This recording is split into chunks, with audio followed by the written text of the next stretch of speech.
Okay. Hi, everybody. We are here with the Rhetorical Composing team, and we are doing something a little different this week for our office hours. We're actually going to do more of a roundtable discussion, and we're going to focus on the topic of revision. As you know, we're in the early stages of Assignment X, revising rhetorically, and we thought we would take this opportunity to share with you some of our thoughts about revision and experiences we've had with revision, and some advice we might have for you also as you're getting ready to revise some work for Assignment X. I'm Scott DeWitt. You've seen me plenty of times, and I'm going to let everybody go around this table, and then we have two people who are at other locations just to say hello and say their names. Hi, everyone. I'm Mike Blancato. I'm Chad Iwerts. Kay Halisack. Cindy Self. Caitlin Clinton. Ben McCorkle. Susan Delagrange. We're all here in Columbus, Ohio. Ben is in Marion, Ohio, and Susan is in Mansfield, Ohio. So like I said, we're going to just, I have some questions that I'm going to throw out to the group, and we're going to just kind of get this going as a conversation and see where things take us. So the first question that I have for people to think about is kind of the big question, and that is, why revise? Why do writers and especially writing teachers place so much emphasis on revision? Why is it that we value this opportunity to revise so much? You want to jump in with the big question? I will. And we also have to make sure we speak up because the microphone's away from us. I'll jump in to start. For me, the reason to revise is that writing is always learning. And that as you're writing a piece of, as you're writing, you learn how to think about a subject, you come to some conclusions, you discover some material. So by the time you get to the end of your writing task, you've learned quite a lot about it, but that may change your thinking about the very topic that you're addressing. So revising allows you to go back and take advantage of that learning and incorporate it into a next draft. And that's why just the metaphor of revision, of re-seeing, is so integral for me as I think about revising, and that that relearning too that you've talked about, Cindy, is part of that. And that is, I go into revision. The reason I revise is because by re-seeing and rereading, right, and then thinking about new ways of maybe structuring an argument or seeing gaps in an argument is one of the things that I learned when I go back anticipating revision. I wonder if you all think of revision as a separate stage of the writing process, as a discrete stage of the writing process. Because I know that I'm constantly revising when I write.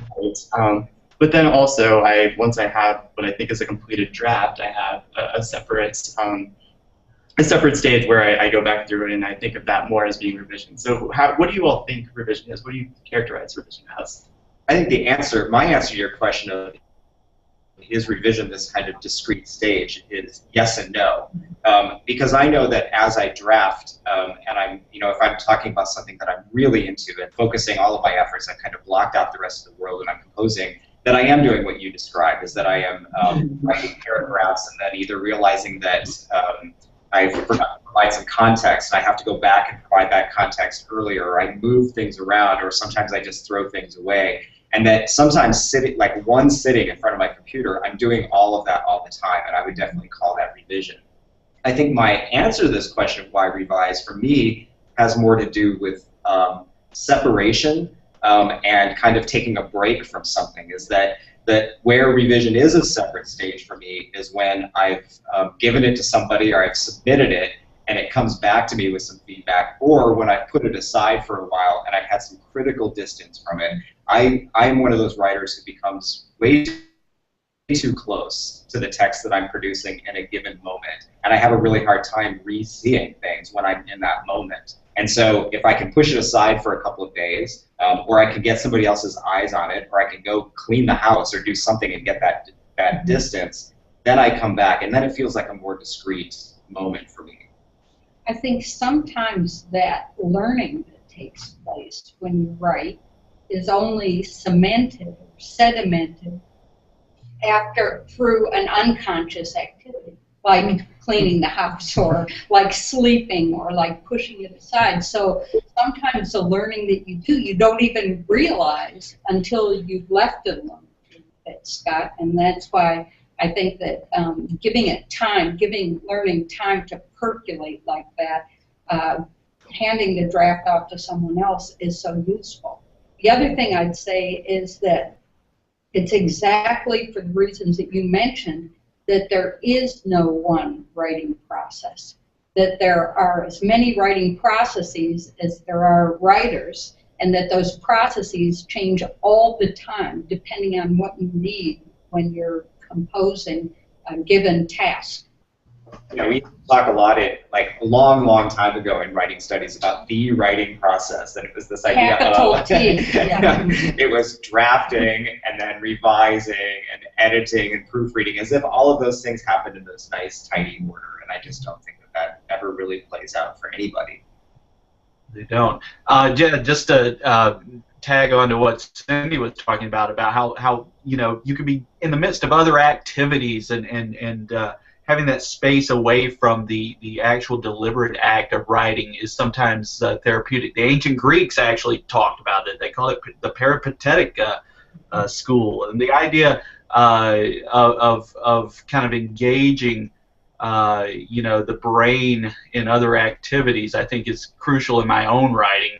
I do a lot of pre-writing and revising while I'm and I have like a little notebook or sometimes scraps of paper where I end up not just doing preliminary writing and organizing, but actually reworking portions of it as I'm going through. And I think that is very different from that discrete stage of revision that Scott was talking about earlier. But the exercise of reforming and reshaping along the way is a different kind of approach to revising that's also valuable. I was going to say, for me, this is really tied to the question of what is the difference between revising and editing.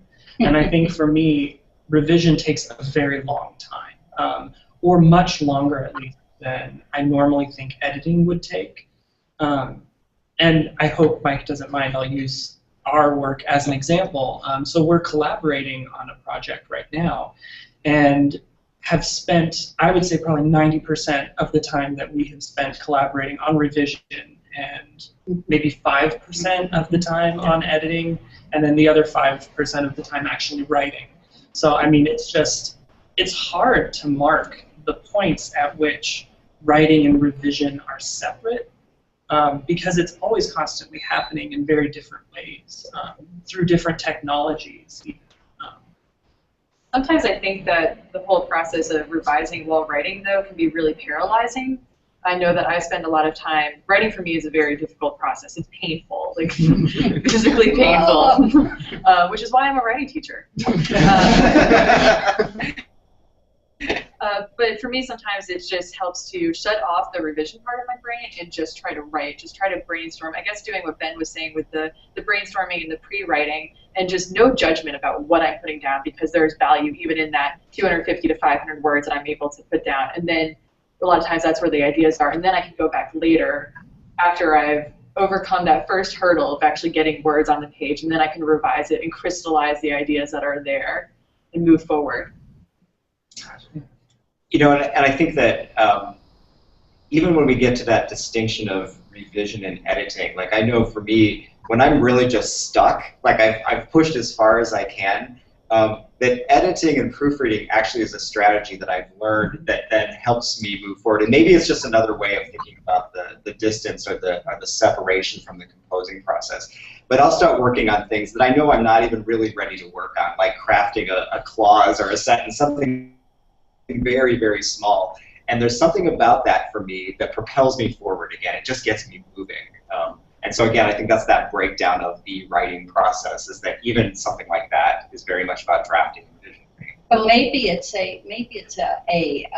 paying attention to the nature of a phrase or a clause reveals to you on a surface level the rhetorical purpose or intent or sort of direction of a larger idea in a paper. So I don't even think that I think that editing, especially looking at the surface level prose, is often tied to a much deeper rhetorical concern.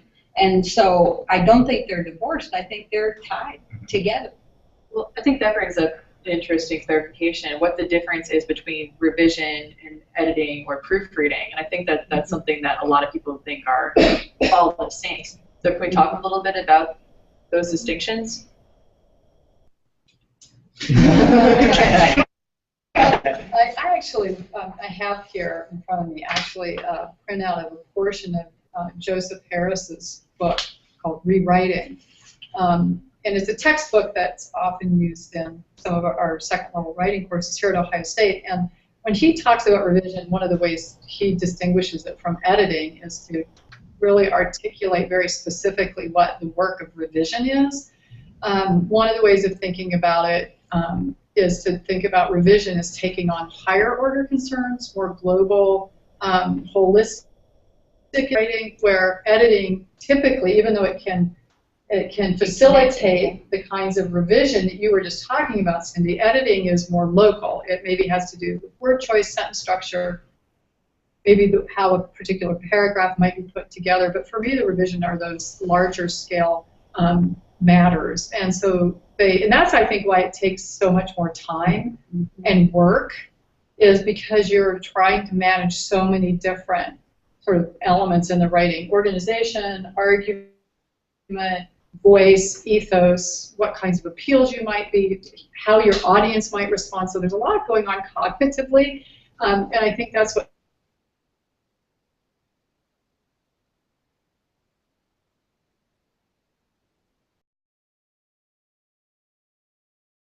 I ask myself, what do I want? I have a piece that's been revised, it has been written, and I'm in the process of revising. I ask myself, what is it that I want this piece to accomplish? What's your purpose, right? If you think about it in terms of rhetorical, the way we've been talking about rhetoric and writing, that's part of it. And then I can ask that question, and I can sort of then look at the draft and begin to see to what degree it does or does not accomplish the purpose I've set out, and then I may revise certain portions of it in response. And then the other is, have I, in writing, engaged like counter arguments and other positions and opinions? And this is, for me, this is especially important with academic writing or public writing, where I'm setting up for a broader audience, because I need to be a conversation.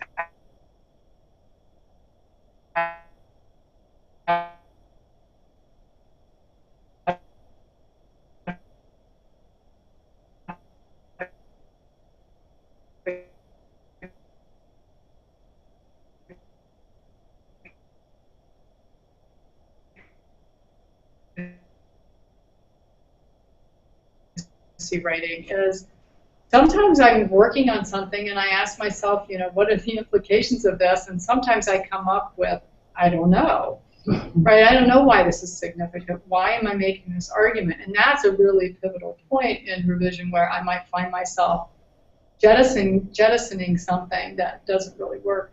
But the fourth part of Harris's piece that is most useful for me is to focus in revision on what works well.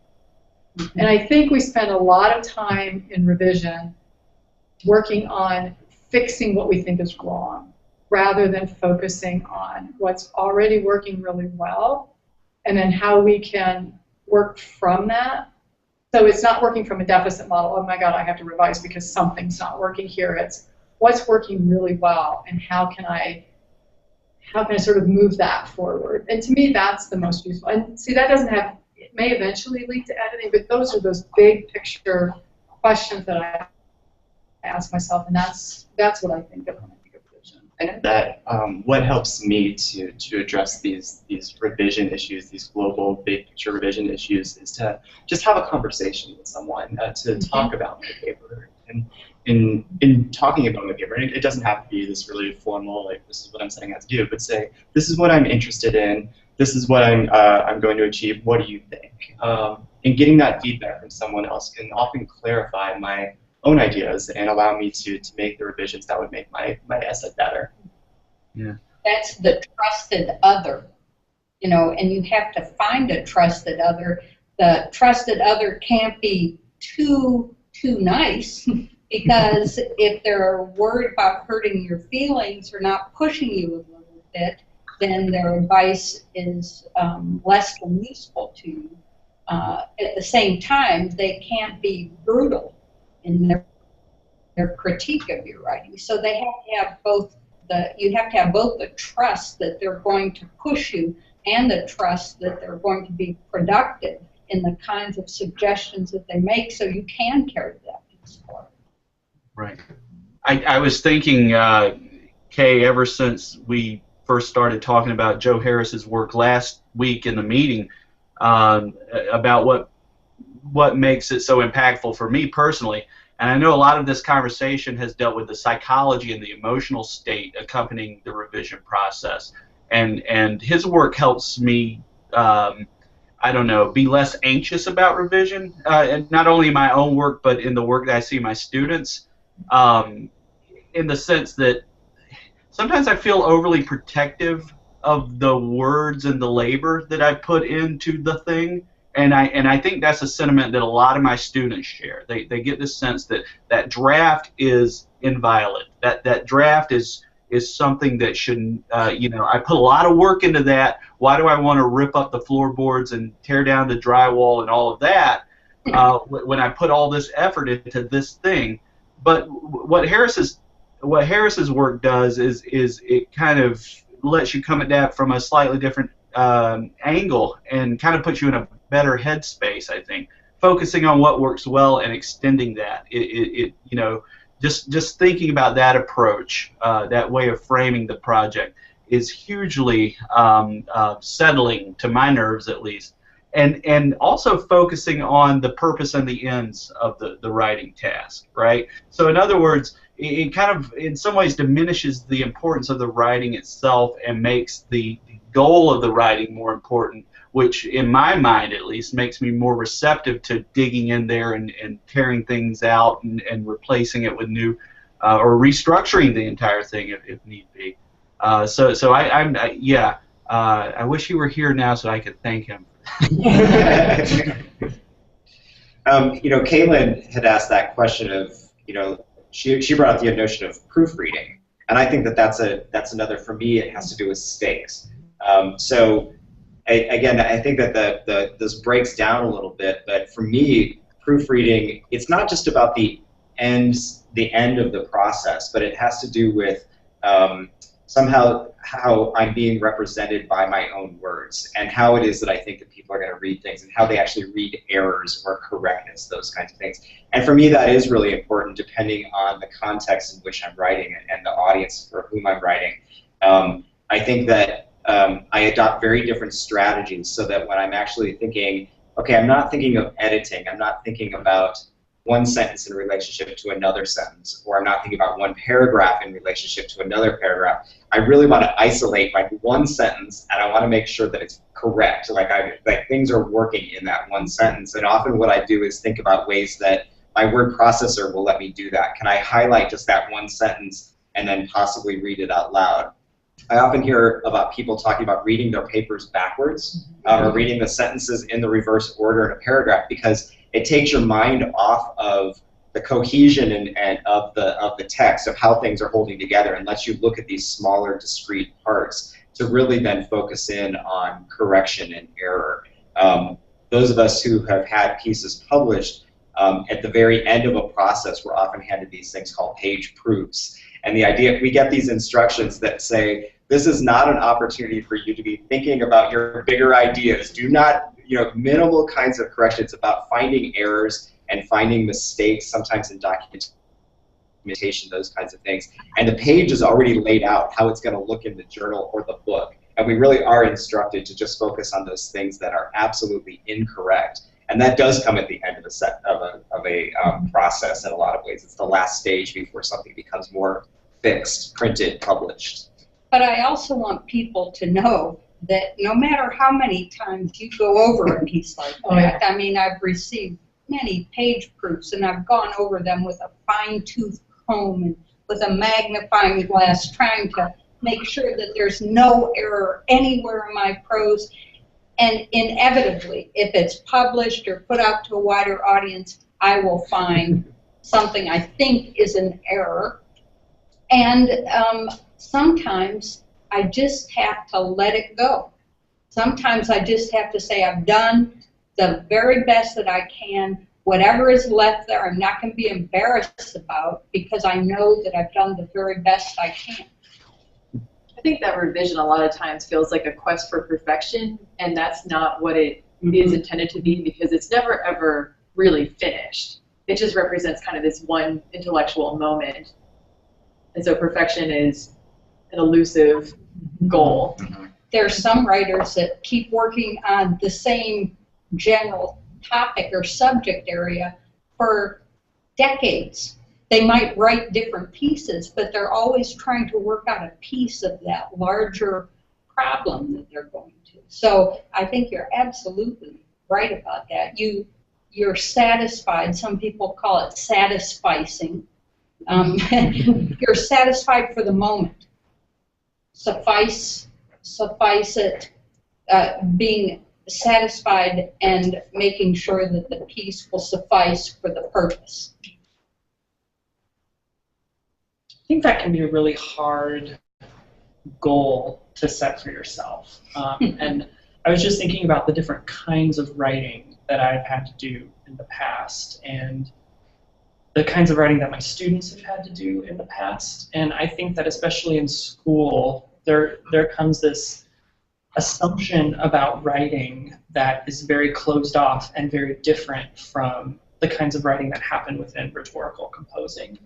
And so it's kind of one of the reasons why I guess I should say I love Unit 5 is because it is a very concrete way of saying that the writing that's being done in a MOOC can be public. You can take advantage of these level up exercises and be thinking more sophisticatedly about revision, as opposed to just thinking I have to get a grade for a teacher who thinks a certain way, and so revision to me is going to mean correcting my grammar, essentially, which is problematic in itself, and I hope that most writing instructors would not think that way, at least anymore, but it's easy to do, I think, within a school setting. It's harder to do that for the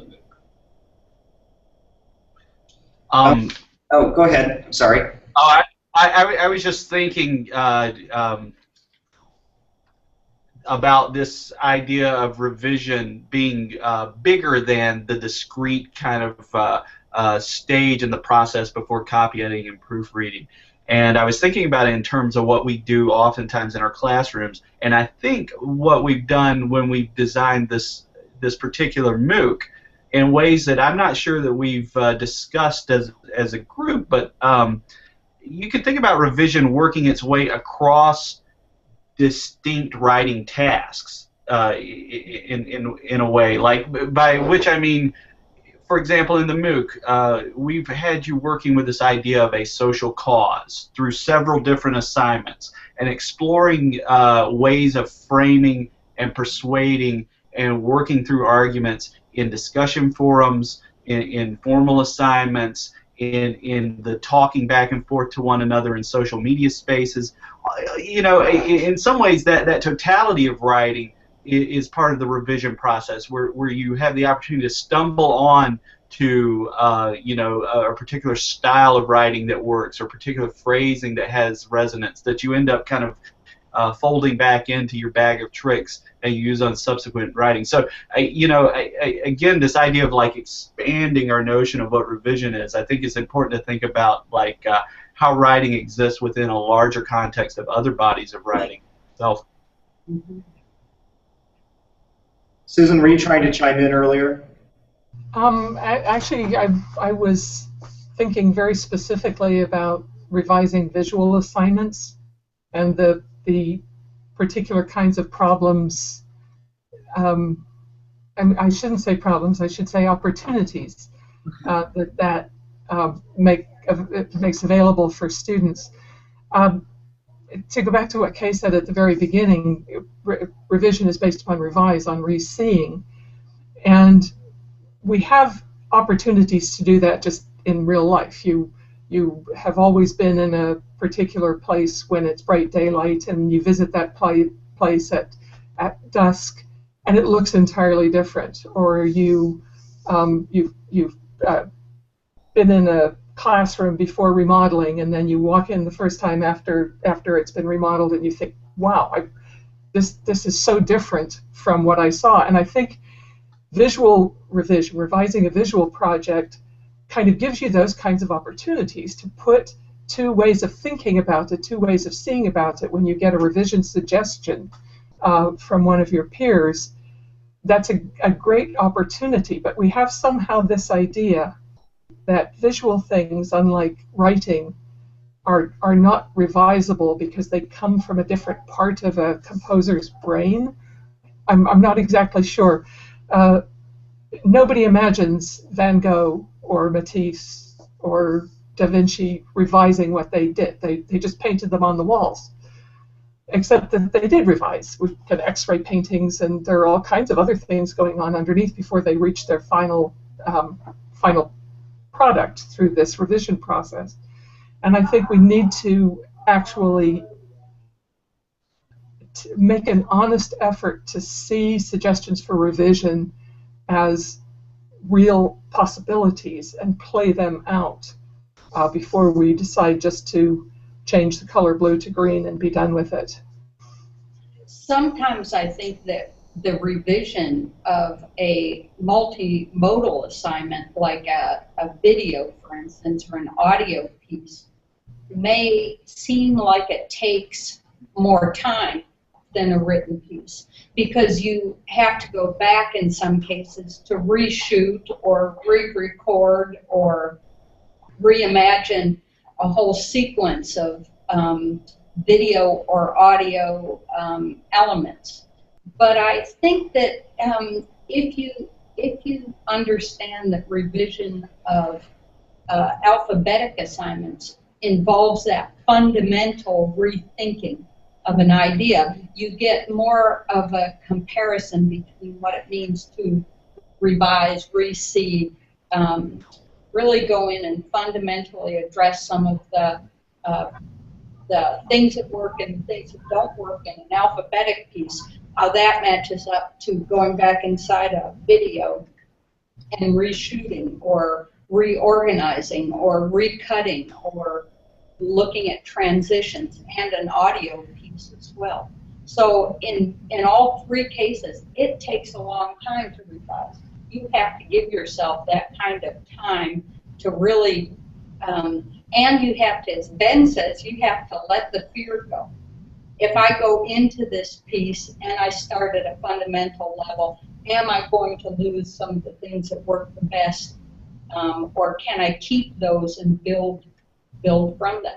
But I do know that there are times when I have been working on the computer, I've been typing, I've been working so hard for weeks and weeks on a piece, and something goes wrong with the computer. It dies, or I save the file incorrectly or something, and it disappears and I can't find it again. I always start off thinking, oh my God, I can never recapture that magic that I just created. But once I start digging in, once I lose the fear and dig back in, you know, it comes out usually pretty darn good. Oftentimes better than the original, because I've thought about it. So losing the fear helps a lot. I wonder if we might shift gears a little bit, think about the moment where we are in the course right now with Assignment X. So Assignment X is giving writers an opportunity to revise something that they've previously worked on. And the assumption there is that these writers have received a lot of feedback already on these pieces. So perhaps you're revising a piece that you put out on the discussion forum, and you had lots of conversation around your piece. But that piece probably also went through a review process in WEX, where you got written feedback and you were getting lots of data and feedback. And so I'm wondering if we might talk about that moment that I think we've all been in, where we get feedback that is suggesting that we go in very different directions, and we have to at some point we have to make sense of all of this feedback that's come our way, and we have to find our own direction through this feedback. And so I'm wondering if we might talk a little bit about that moment that our students are in right now, and that we've all been in probably ourselves many times as writers too. So sometimes you reject a piece of advice because you don't understand it. Sometimes you reject a piece of advice because you don't have the time necessary to really implement it. Sometimes you reject a piece of advice through fear. Oh my God, that would require me to rework the entire piece. So I think in those situations, when you're going back at this point, you can revisit some of that feedback that you've gotten, and you can sit there and reconsider it. Maybe from the vantage point, the perspective of time, it might seem very sensible to you now, or it may seem not as scary, or it may seem much more productive in terms of directions to go. I remember when I was writing my dissertation. In a dissertation, you typically have a committee made up of multiple faculty members, and you're putting pieces of that chapter sometimes out to your committee members, and they're providing written feedback. And I think that was really the first time where I had that experience of many expert voices chiming in on one single piece of writing. And my dissertation director, the person that I'm working the closest with, gave me some really great advice, and it was really important. Like, the first piece of advice was, ultimately, this is your piece of writing, and you're going to get lots of pieces of advice and lots of feedback, but ultimately, this is your text, and you have to make these decisions. You can ask people to help you make those decisions, but ultimately, it's your text, and you should work on what you're comfortable with. The other kind of no-brainer is that if you hear the same thing 3 times, it's probably pretty good advice. You've got 3 really great readers who are all experiencing this in the same way. And then he said, if you get advice from these 3 people that is going in different directions, the worst possible thing you can do is try to accommodate everybody. Because what's going to end up is a text that is going in 3 different directions. It's not going to be coherent, and it's not going to be cohesive. And whereas they're still facing the tough decision, like how do you make sense, it was those early pieces that actually I found great comfort in the fact that this was my piece of writing, and that I really should trust expert readers if they're all saying the same thing. There's probably some real wisdom going on there that I can't see because I don't have the distance, the critical distance from my piece of writing. But it is your piece. Yes. I mean, that's the nice thing, to be able to own your own writing, take that responsibility for either incorporating suggestions or putting them aside for the moment. It's your piece of writing. When I make that consideration, like what to do if I have conflicting advice from readers, that's when I take a step back. I read their feedback. Maybe I've gotten feedback on a piece and it was sent out to 2 or 3 different people, or I distributed it to 2 or 3 different people. I take it, I read it, because sometimes my responses are defensive. Sometimes my responses are, well, you just didn't get my point, and this is what I really want to say here. But I need to take some time away from it, so that's where distance for me comes in. And then you go running. And then I go for a run. I do something else that will give me an opportunity to step away from the piece itself, but then also help me to kind of synthesize. And then the kinds of feedback I got. The other part of that, too, is that I always think about those things that Harris tells us to think about. What's the significance? What's the purpose? And the other is, what am I trying to accomplish with this particular audience? And who is my audience? Because sometimes the problem with the revision, or if I'm getting conflicting or different feedback from people, is that I may have a different perception of what my purpose is than what the readers thought my goal was. So I may need to clarify the purpose, but it may also just be, okay, now I understand why these 2 people responded differently. It's because I haven't clarified what my purpose is, or what the significance of the project is. And so those all come into play for me. And it's not that I'm trying to please all of them, but I'm trying to come to some understanding about why readers might have read differently. And sometimes it's what's on the page. And sometimes it has to do with their orientations for the subject I'm writing about. But always for me, it's that contract with the audience that ultimately helps me make decisions about what to keep or what not to keep.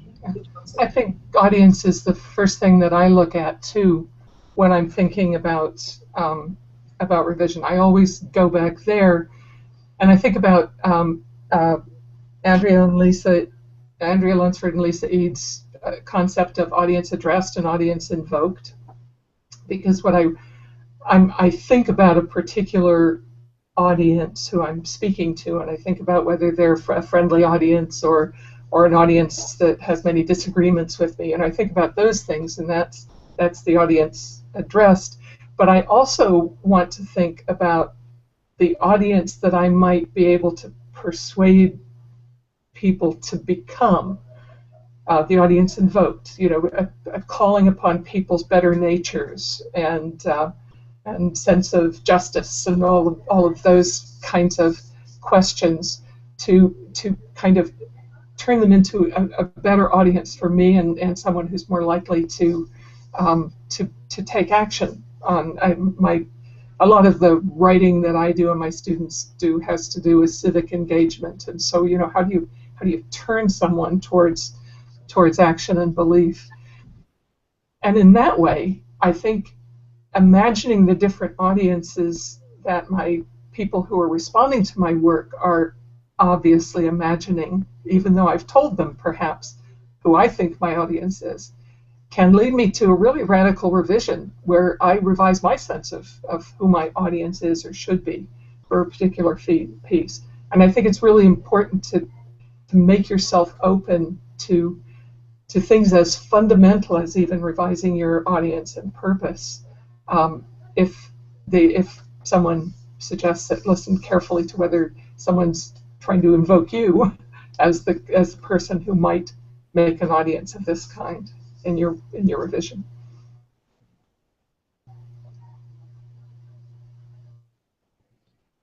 I guess that's particularly important, isn't it, Susan, when you have a cause that you're trying to get people to take action on. So if an audience, if one of your readers provides some feedback and you really want to address readers like that, you're going to have to deal with that feedback in some way.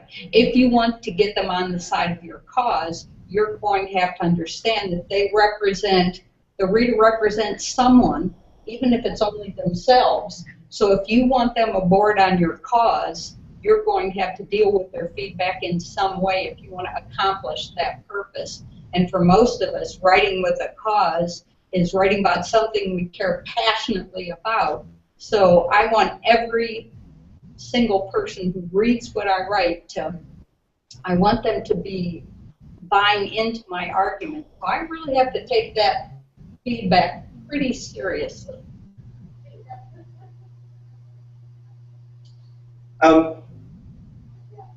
Assignment X makes it appear that this is really the first time we've been thinking about revision in this course in some ways, and that that you've been working on a number of assignments, but it has only just been to this point where we've actually asked you to do something differently with one of the papers. But I think that WEX, the Writers Exchange, has probably been teaching people a lot about revision already, and I'm wondering if we might talk a little bit about that, of what is WEX actually already doing to prepare people for Assignment X, that this isn't necessarily something that's coming out of the blue, something that's brand new, that's catching people off guard for the first time. Well, sorry. Oh, sorry. No, go ahead, Ben. I was just going to say it's all part of the same ecosystem, isn't it? I mean, it's all working similar cognitive muscles, but from different kind of directions. The WEX and the spillover from WEX asks people not only to review other people's work, but subsequently for you to reflect on those reviews, to give voice to how you make sense of those data, and then with the goal ultimately towards what we're doing in assignment X, which is revision, and then you take in, my earlier comments about how the assignments themselves constitute ways of translating or revising your thinking generally about social causes. There's this kind of, the way I see it, a robust kind of system that has you constantly thinking about how language and other symbol systems are used in the most effective way. And that feedback, that real-time feedback, is essential to making those revision skills at the end of the day much more valuable. And part of WEX explicitly deals with this because it's asking you to think about what you learned from giving peer reviews and also what you learned from receiving peer reviews in conjunction with the analytics, and then moving forward with what can you actually do to revise this in the future. And now here's actually the opportunity to revise that previous assignment. And if someone were stuck, I would tell them, well, go back to what you wrote. Like you've already thought about this. You've already started the brainstorming process. And I think that going back to the peer reviews that you gave other people would be a really great way to start because you were asked to describe and assess what you saw that worked well and what didn't work well. So it's not even just like what people saw in your own writing, but maybe there's some technique that someone else used in the PSA that you really liked and wanted to revise your own PSA to incorporate that because you thought that it was effective for your own audience, your own purpose. You can build on what other people have done. You can use that as a jumping point for your own revision. That's what Gunther Kress calls the universe of resources, right? So the resources are not only the things in your own writing, but everything you read in other people's writing that to you seems an interesting statement or an interesting stylistic move or perhaps a way of making a point. That becomes part of the universe of resources that you can use in your own writing to redesign your writing in a new way. Yeah, yes. It seems like people are concerned that that's cheating in some way or plagiarism, but it's not. It's intellectual sharing. As long as you give credit where credit is due. I think that's absolutely correct. You don't have to necessarily credit ideas out there in the universe, but you do have to credit if you use somebody else's work. You have to credit that appropriately. But I think the universe of design resources, we never get away from using somebody's ideas entirely. The way you all just described this process of taking these resources and applying them to your work and the process and revising, that sounds a lot like synthesis to me. You have all of these resources out there that you can use and take to come up with a better writing product and to transform. And to transform your writing. In regards to WEX itself, though, I mean, the idea that students are getting multiple perspectives on their writing, that they're getting multiple voices and able to use those voices to better their writing, that just seems like a good thing to me. Just as a principle, to get more perspectives on your work is always going to be a good thing. It's always going to give you a way to move forward in your writing and to see new opportunities and better writing product. And I think with WEX that one thing that I really love about WEX is that it is about specific assignments. It's about specific projects that you're working on. But ultimately, this class is ending in a little under 2 weeks. And ultimately, this is also about revising the way I think about writing in general, the way I approach a given writing task. So in this process that Caitlin was talking about is providing feedback to other people, it's not just about their paper, and it's not just about the paper that I might revise itself, but it's very much about the way that I'm approaching writing in general and how I actually analyze a given context and analyze a rhetorical situation. If I've been able to point out to somebody where they could use more vivid details and examples in their writing, I might also think about it in terms of that paper, but I'm probably going to start thinking about this in terms of every piece of writing that I ever work on after that, is how might I change the way I think. I know students often, when they're first experiencing that first moment when I've provided them extensive written feedback, they always have this moment where they're saying, well, you're trying to change me, or you're trying to change what I'm saying. And my answer is, yes, but not in the way you mean. I'm not trying to change your necessarily your argument or your perspective. I'm trying to change the way you think about writing and how you might approach writing in the future. And that's what writing instruction for me is all about. And I think that WEX is really doing a very good job of getting at that. I also liked what Caitlin said about the analytics, because those analytics, while they provide only one snapshot of data, can be really useful to you in thinking about particular audiences and particular purposes. So if you take into account, for instance, how appropriate your writing seems to be for a particular audience or a particular assignment, I think those analytics can come in very handy. I mean, that's the beauty of this course. It provides such a wealth of resources to students, but at the end of the day, it's up to the student to decide what's going to be most valuable for their rhetorical purpose, for what they're trying to accomplish in the work. One other thing, I mean, I'll just add, it's not necessarily, I think, changing the conversation at all, but I can really see the helpfulness scores in WEX also contributing to this.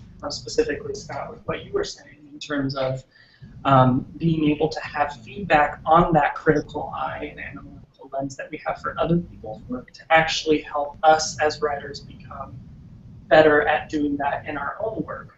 So we can change our frame of thinking about writing, approach our writing in a different way, and be critical in that sense too. So, and we hope that people who have finished this class really leave the class not only thinking, I want to continue writing, but they leave the class thinking, I want to continue responding to people writing. I want to put myself in these situations. And those helpfulness scores have taught people a lot about how they actually are engaging in that active review, and that's very much about becoming a good writer too.